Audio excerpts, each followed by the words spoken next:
Hello मेरे प्यारे भारतवासियों, मेरा नाम है पूजा अरोरा।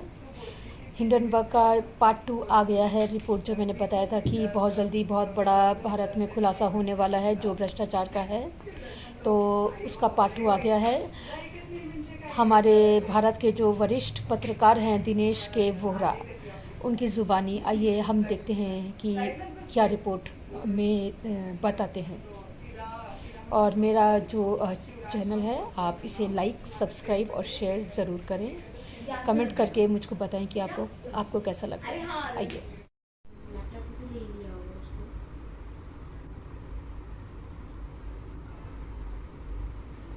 नमस्कार दोस्तों, मैं हूं दिनेश के वोहरा। आप सबका स्वागत है इस स्पेशल प्रोग्राम में अडानी के ऊपर। आज के बहुत सारे न्यूज़पेपर्स के अंदर कुछ खबर आई है अडानी के बारे में जो ईडी से संबंधित है, और कल रात को ये वेबसाइट्स पे आनी शुरू हो गई थी। कल शाम से ही है। इंडियन एक्सप्रेस हो, टाइम्स ऑफ इंडिया हो, बाकी न्यूज़पेपर हो, और कई जगह बहुत विस्तार से आई है। इसके अंदर एनफोर्समेंट डायरेक्टरेट यानी कि ईडी ने क्या कहा है, आपको थोड़ा बहुत इसके बारे में मैंने सोचा कि आपको विस्तार से बताऊं कि टैक्स हेवन से जुड़े जो लेन देन हैं या जो शॉर्ट सेलिंग्स हुई हैं या फिर इनसाइडर ट्रेडिंग हुई है या फिर जो स्टॉक मैनिपुलेशंस हुए हैं, I've yet to come across even a single person who has reversed diabetes by solely having Karela juice, methi seed water or Ayurvedic medicine. I'm going to tell you a simple truth today. Diabetes cannot be managed by relying on one single magical ingredient. What it requires is a deeper understanding of your body at two crucial levels. Number one, you should understand what foods are spiking your sugar level. Is rice good for you or is roti good for you? Is your morning tea spiking your sugar or is the evening drink which is... वो कहानी करीब करीब सबको पता है, लेकिन कुछ चीजें ऐसी हैं कि जिसके बारे में आपको बताना जरूरी है। वैसे तो ये खबर है आपके सामने, अगर देखा जाए तो ED finds suspicious activities of 16 entities in Adani group. बहुत सारी जांच ऐसी थी जो सेबी खुद नहीं कर पाती थी, तो ईडी को हैंड ओवर किया था कि आप जांच करिए, क्योंकि ये फॉरेन कंट्रीज में मौजूद कुछ एंटिटीज हैं, कंपनियां हैं, और ये कंपनियां जो हैं एक किस्म से इनका क्या रोल रहा है। और विशेष रूप से जब हिंडनबर्ग ने अपनी सारी की सारी रिपोर्ट्स पेश की थी, इसमें 16 एंटिटीज की बात की गई है ईडी की रिपोर्ट में। इसमें एक बैंक है, प्राइवेट बैंक है इंडिया में, और 15 और एंटिटीज हैं जिसमें कि फॉरेन पोर्टफोलियो इन्वेस्टर्स। होता क्या है, 16 एंटिटी। एनफोर्समेंट डिपार्टमेंट यानी कि ईडी ने अपनी इंटेलिजेंस शेयर की है 16 एंटिटीज के बारे में सेबी के साथ भी, जो कि शॉर्ट सेलिंग की जो पोजीशंस हैं उनके बारे में, जो कि इन एंटिटीज ने ली थी।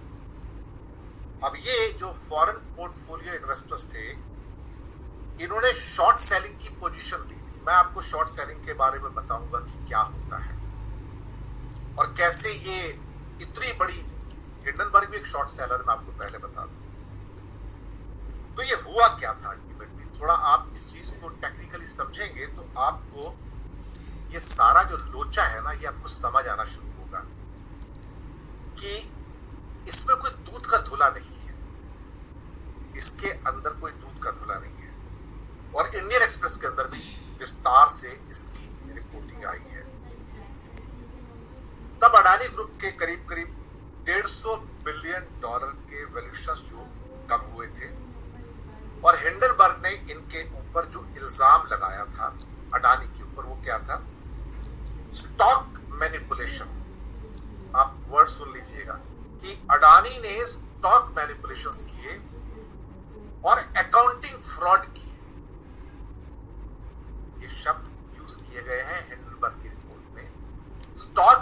रेगुलेशंस किए और अकाउंटिंग फ्रॉड किए। अगर आपको कुछ हफ्ते पहले की बात बताऊं तो डेलॉयट, जो कि दुनिया की सबसे बड़ी जो ऑडिट फर्म्स हैं, जो अडानी पावर का ऑडिट करती थी, उन्होंने छोड़ दिया उसको। उनका कहना था कि इसमें 12 ऐसी ट्रांजैक्शंस हैं जिसके बारे में हम जानकारियां प्राप्त करना चाहते हैं, लेकिन हमें कोई जानकारी नहीं मिल रही है और ना ही कोई देने की कोशिश कर रहा है कि ये कौन है। और ये टैक्स हेवंस की जुड़ी हुई कई चीजें हैं, यानी कि टैक्स हेवन के बारे में मेरे अलग से एपिसोड है, जहां पर भारत से काला पैसा उन देशों के अंदर जमा कर दिया जाता है जहां उन पर कोई तफ्तीश नहीं होती है, चेक नहीं होता है।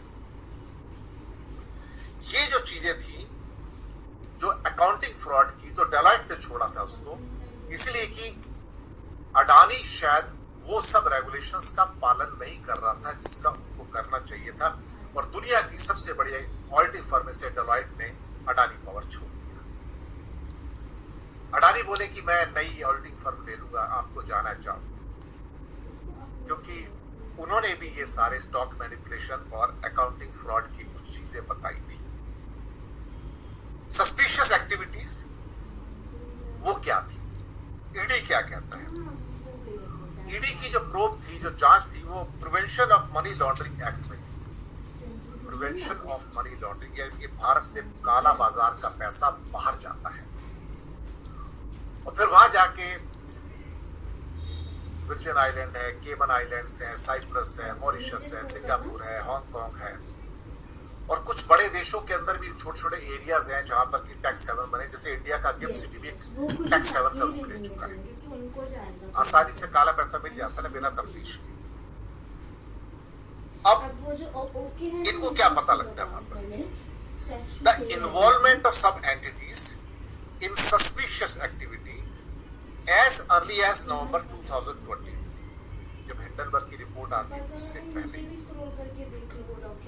कुछ फॉरेन पोर्टफोलियो इन्वेस्टर, यानी कि विदेशों में रजिस्टर्ड कंपनियां जो भारत के अंदर स्टॉक मार्केट का व्यापार कर सकती हैं, वो कंपनियां, उनका इन्वेस्टिगेशन चला तो ये पता लगा कि उनको जो अल्टीमेटली जो उनकी जो बेनिफिशियल ओनरशिप जो वहां पे थी, उसका पता नहीं लग पाया कि वो कहां से चलती है, कहां रुकती है, किसके साथ उनके कनेक्शंस हैं और वो कौन है।